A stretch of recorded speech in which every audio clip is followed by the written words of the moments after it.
Thesis لکھنا ہے PhD کرنی ہے تو باخرچ ہوگے کہاں سے؟ حالانکہ یہ بات اس میں نہیں. اب اللہ میاں کا ایک عجیب و غریب سیما سسٹم ہے. وہ یہ کہ جو کچھ آپ دیتے رہتے ہیں یہاں پر اور وہ آپ کا جمع ہوتا رہتا ہے، اور اللہ میاں وہ رجسٹر کبھی نہیں دیکھتا. وہ دوسرا لیجر مانگتا ہے جس میں سے آپ چھوڑ آئے ہوتے ہیں اور پیچھے رہ گیا ہوتا ہے. وہ کہتا ہے کہ یہ ڈیبٹ لیجر کیوں ہو گیا بھائی؟ اس لیے خرابی پیدا ہوتی ہے آدمی میں کہ ڈیبٹ لیجر ہو جاتا ہے اور وہ پھیلا. بیسٹ ہے بینکنگ سسٹم، کمال کا صحیح اصلی. حضرت مجدد افسانی مجھے یاد آ گیا. وہ سخت ہیں، بہت اصولی بزرگ تھے، لیکن ان کی ایک بات میں کبھی نہیں بھولتا. انہوں نے فرمایا کہ جو شخص تجھ سے مانگتا ہے اس کو دے. کیا یہ تیری انا کے لیے کم ہے کہ کسی نے اپنا دست سوال تیرے آگے دراز کیا کہ بڑے آدمی کی کیا بات ہے؟ جب اس کی ایک حدیث بھی ہے. جی اچھا، وہ ظاہر ہے کہ چشمہ تو پھر فرماتے ہیں، اور عجیب و غریب کو انہوں نے یہ بات کی ہے کہ جو حقدار ہے اس کو بھی دے اور جو ناحق کا مانگنے والا ہے اس کو بھی دے، تاکہ تجھے جو ناحق کا مل رہا ہے کہیں وہ ملنا بند نہ ہو جائے. دیکھیے نا، ایک ہم کو کیا ناحق کا مل رہا ہے، اس کی ساری مہربانیاں ہمیں اس کا شعور بھی وہ نہیں ہوتا نا، کہاں کہاں ہمیں ناحق مل رہا ہے. کبھی آپ بیٹھ کے آرام سے اپنی زندگی کو، اپنے کام کو، اپنی پاور کو، اپنے کو بنانے کی کوشش کریں تو آپ کو پتہ چلے گا 80-90% تو ایسے ہی چلا آ رہا ہے. یہ میرا استحقاق نہیں بن رہا. لوگ ایسے ہی روتے ہیں کہ جناب میرا حق، میں اپنے حق کی خاطر لڑوں گا اور مروں گا اور یہ کرتا رہوں گا. ایسا کبھی ہوتا ہے. بعض اوقات ایسی جگہ سے آ جاتا ہے، مل جاتا ہے جو آدمی تصور نہیں کر سکتا، بلکہ بیشتر ایسی جگہ سے آتا ہے اور آتا چلا جاتا ہے کہ یہ کیوں آتا ہے. لیکن آدمی گھبراتا ہے کہ اگر میں کچھ دے دوں گا اور دیتے میں سے میں نے دے دیا تو میرا کمی ہو جائے گی. ہوتی نہیں. لیکن وہ کچھ ہمارے جیسے سیانے پڑھے لکھے لوگ اس قسم کی بات کرتے ہیں.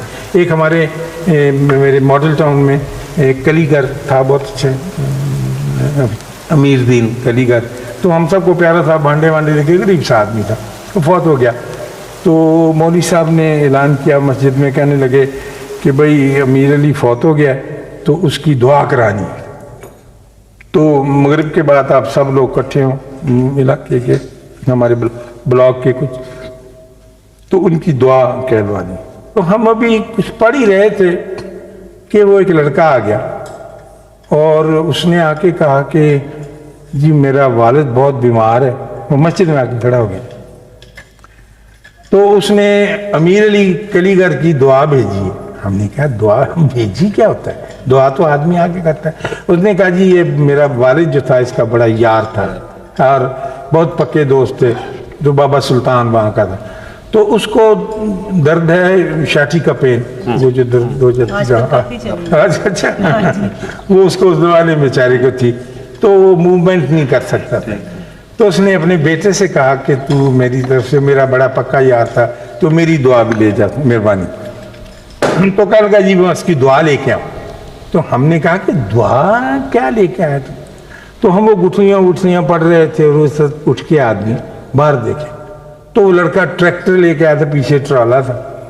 تو اس کے باپ نے 2 بوری گندم آٹا، 1 بوری چول، گڑ کا ایک پورا کٹا اور اس قسم کی چیزیں. اس نے کہا جی میرے باپ نے یہ دعا بھیجی ہے.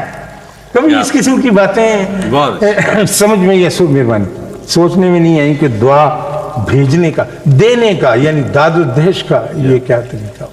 اچھا یہ بھی تو ہے نا کہ اللہ تعالیٰ نے جو کسی کی قسمت میں رزق جو ہے وہ فکس کیا ہے، وہ اللہ تعالیٰ نے ہر حالت میں دینا ہے. ٹھیک. مگر انسان جو ہے وہ بعض اوقات کسی کو دیتے ہوئے یہ سوچتا ہے شاید میں دوں گا تو کم ہو جائے. بعض اوقات کیا ہم تو ہمیشہ یہی سوچتے ہیں، یہی بات کرتے ہیں، اس لیے کہ ہماری زندگی اس کے مطابق ہی گزرتی. یہ داد و دہش کا اور دینے کا اور طریقہ، یہ مجھے اپنا گھر ماڈل ٹاؤن کی بات ہوئی تو میری بہو ہے بڑی اچھی پیاری بی بی نیک، اس کو خیال آیا کہ کچھ خیرات کرنی چاہیے. لیکن اس کو طریقہ نہیں آتا. اب یہ بھی بڑا مشکل کام ہوتا ہے کہ جی کیا کریں, کس کو دیں. تو وہ اپنا پرس لے کے تاوی صاحب اور اس میں کچھ پیسے ڈال کے تو وہ چلی گئی جھگیوں میں, کوارٹرز میں. تو وہاں جا کر کھڑی ہو گئی تو ایک بی بی آئی اس کے پاس. اس نے کہا کہ کڑیے کس طرح آئی؟ اس نے کہا کہ میں آئی ہوں آپ لوگوں سے ملنے, تو میں کچھ آپ کی خدمت کرنا چاہتی. تو اس نے کہا کہ تو اناڑی معلوم ہوتی. وہ کہنے لگی ہاں جی. کہتی ٹھہر جب میں تیری مدد کر. تو وہ جھگیوں میں سے ایک کرسی کھینچ کے لے آئی. کہنے لگی لے اس پر بیٹھ جا, 5-4 سانو حدیثاں سنا, 10-12 نیک گلاں سنا, سانو اچھے رہن دی تعلیم دے, تو 1-1 روپیہ پڑھا جائے سارے. تو بی بی آتی ہوگی نا, بیبیاں ایسے ہی آتی ہیں, نیکی بھی سکھاتی ہیں. تو یہ ان کو کریں کہ اچھا. تو اس طرح سے بھی ہوتا ہے کہ آدمی داد و دہش میں اپنا آپ بھی پروجیکٹ کرتا ہے. لیکن خان صاحب جو ہم اپنے آباء و اجداد سے, آپ جیسے بزرگوں سے, اپنے بڑوں سے سنتے آئے, ان سے کتابوں میں کہیں پڑھنے کو بھی کبھی کبھی مل جاتی ہے ایسی بات. ہمارے یہ ثقافت کی جتنی نشانیاں, جن علامتوں کی طرف آپ نے اشارہ کیا ہے, یہ اب کہیں ہم رکھ کے بھول گئے ہیں یا ہم نے دانستہ ان سے نظر بچا لی ہے, ہٹا لی ہے, اور کسی نئی ترقی کی جانب؟ میں ذاتی طور پہ سمجھتا ہوں کہ ہم رکھ کے بھولے نہیں ہیں, نہ ہی دانستہ نظر بچائی. ہماری مصروفیات کا عالم کچھ ایسا ہو گیا ہے کہ آپ اپنے آپ کو گرو رکھ چکے ہیں ہر طرح کی مصروفیات کے ہاتھوں, ضروری بھی غیر ضروری بھی. اور جب آپ جانچنے اور آنکھنے بیٹھیں گے تو آپ دیکھیں گے کہ غیر ضروری مصروفیات ضروری مصروفیات سے کہیں زیادہ ہے. میرا ایک پوتا ہے, اس کو ہم نے ابھی داخل کروایا ہے, ابھی سے مراد چھٹیوں سے پہلے 5-6 مہینے, کچی پہلی ہے. تو پپل اس کو ہم کہتے ہیں. تو وہ کاغذ تختی سب کچھ لے کے دے دی, جزدان وغیرہ سب. تو اسکول جاتا رہا, آتا رہا. تو ایک دن اس کے والد کہنے لگے کہ پپل یار تو کبھی پڑھتا نہیں, تجھے اسکول میں داخل کرایا تھا. کہنے لگا کیا کروں ڈیڈی, ٹائم ہی نہیں ملتا. اس نے یہ انہیرٹ کی نا بات, جو بھی کچھ کیا تو یہ آگے بہت اچھا. اور یہ بالکل کہتا ڈیڈی کیا کروں, مجھے ٹائم ہی نہیں ملتا, اس لیے یہ مشکل. آپ کے یہ خیرات سے مجھے اپنی ایک دادی کا واقعہ یاد ہے. وہ بچپن میں ہمیں کہا کرتی تھی کہ مٹھی کو جتنا آپ کس کے بند کریں اس میں اتنی چیز کم آتی ہے. ٹھیک. تو مٹھی ڈھیلی بند کریں گے تو اس میں زیادہ آئے گا. تو خیرات دینے کا یہی ہے کہ ہم جتنا اپنا پیسہ کس کے رکھتے جائیں گے, اللہ میاں اتنی اس میں کمی کرتا ہے. یہ تو حاضر کہہ رہے ہیں کہ بتائیے کہ یہ چیزیں جو تھیں یہ کیوں ہماری قسمت سے نکلتی چلی. خان صاحب نے بات آغاز کی اس وقت تو کچھ ذکر آیا, انہوں نے اپنے ٹریننگ کا یا اپنی تعلیم کا حوالہ یورپ سے دے کے, اور یہاں کے بابوں کی بات جو ان پڑھ لوگ ہوتے تھے, بالکل اس کو اگر خان صاحب آپ اجازت دیں جی 2 حصوں میں تقسیم کر لیں کہ کچھ لوگ جو ہوتے ہیں وہ تعلیم یافتہ ہوتے ہیں اور کچھ لوگ پڑھے لکھے ہوتے ہیں. اور یہ کوئی ضروری نہیں کہ ہر تعلیم یافتہ پڑھا لکھا بھی ہو, لیکن وہ جو ہمارے بزرگ ہوتے تھے, بڑے لوگ ہوتے تھے, یہ بابے ہوتے تھے, یہ پڑھے لکھے لوگ ہوتے تھے. مشاہدہ ان کا ہر چیز کو جانچنے کا, آنکھنے کا طریقہ, گہرائی میں جانا اور پھر ان کا انالیسس کرنا اپنے طور پر, اور وہ انالیسس ہوتا 100% درست.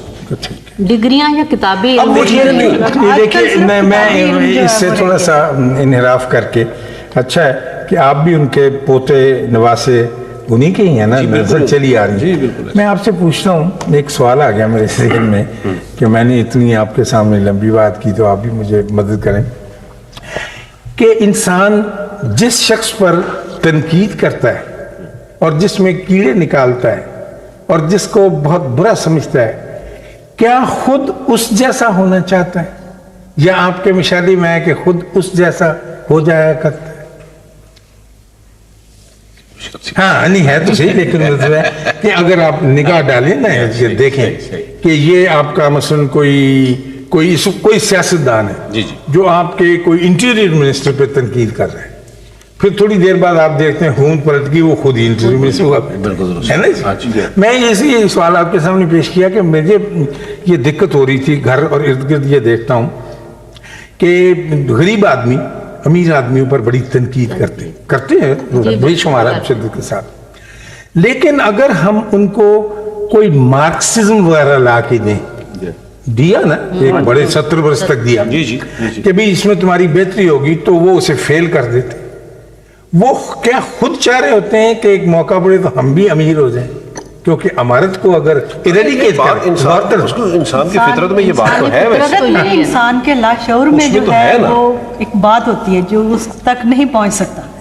بیسیکلی تنقید تبھی تنقید کی ایک وجہ یہ بھی ہے، انسان کے لاشعور میں ایک بات ہوتی ہے، انسان اس کا کوئی ایم ہوتا ہے، گول ہوتا ہے، اس کو نہیں اچیو کر سکتا، تو جو اس کو اچیو کر چکا ہوتا ہے اس پہ وہ تنقید کرتا ہے. مثلا دیکھیے نا لڑکیاں، میں گھر کی دیکھتا ہوں، وہ کیا شکل اس کی کوجی سی لڑکی ہے، کچھ اکثر لڑکیاں تو یہی کرتی ہیں، لیکن ناک اس کی چھوٹی، کان بڑے ہیں وغیرہ، رنگ نہیں گورا، یہ کچھ کا کیا سب کہ کچھ، میری تعریف کی جائے کہ میں بہت اچھی ہوں، لیکن فرض کیجئے وہ بھی نہیں ہے اچھی. چلیے، تو میں یہ دیکھتا ہوں کہ وہ تنقید کر رہی ہوتی ہے اور اس کا جی چاہ رہا ہوتا ہے کہ جو کچھ میں خوبیاں بیان کر رہی ہوں میں ویسی بن جاؤں، اور اس میں اس کو کچھ خوبیاں نظر، جبھی تو کہہ دی کہ ٹھیک ہے. ہمارے گھر میں رشتے وغیرہ کے لیے جاتی ہیں نا بیویاں، تو میں لوٹ کے آتا پوچھ رہا تھا کہ بتائیں آپ دیکھ کے آئیں گے، کہنے لگے اگر ملا جلا کے دیکھیں تو خوبصورت لگتی تھی، ایک چیز کچھ نہیں ملا تو یہ کیا بات کرتی کہ نہیں جی نکسک سے تو ٹھیک تھی، چھب نہیں ہے یا کچھ. تاوی صاحب کے یہ جو کاسمیٹکس کی اتنی بڑی انڈسٹری ہے جو کہ سٹیل کے بعد دوسری انڈسٹری ہے ورلڈ میں، تو شاید اسی خوف سے تو نہیں پیدا ہوئی کہ دیکھو میں تنقید کرتی ہوں یا کرتا ہوں اور پھر اس کے بعد مجھ میں یہ چیز پیدا ہے. تو میں ذاتی طور پہ اس چیزیں پہ پہنچا ہوں کہ جو تنقید کر رہا ہوتا ہے وہ آرزو مند اس بات کا ضرور ہوتا ہے کہ ہاں ہے نا، لاشعور میں اس کے اندر اس کی محرومیاں ہوتی ہیں نا، بالکل ٹھیک، محرومیاں اس سے یہ کام کرواتی ہیں، یہ بات درست ہے. میری دعا ہے کہ اللہ آپ کو آسانیاں، کا موقع ملا. اللہ آپ کو آسانیاں عطا فرمائے اور آسانیاں تقسیم کرنے کا شرف عطا فرمائے. مہربانی.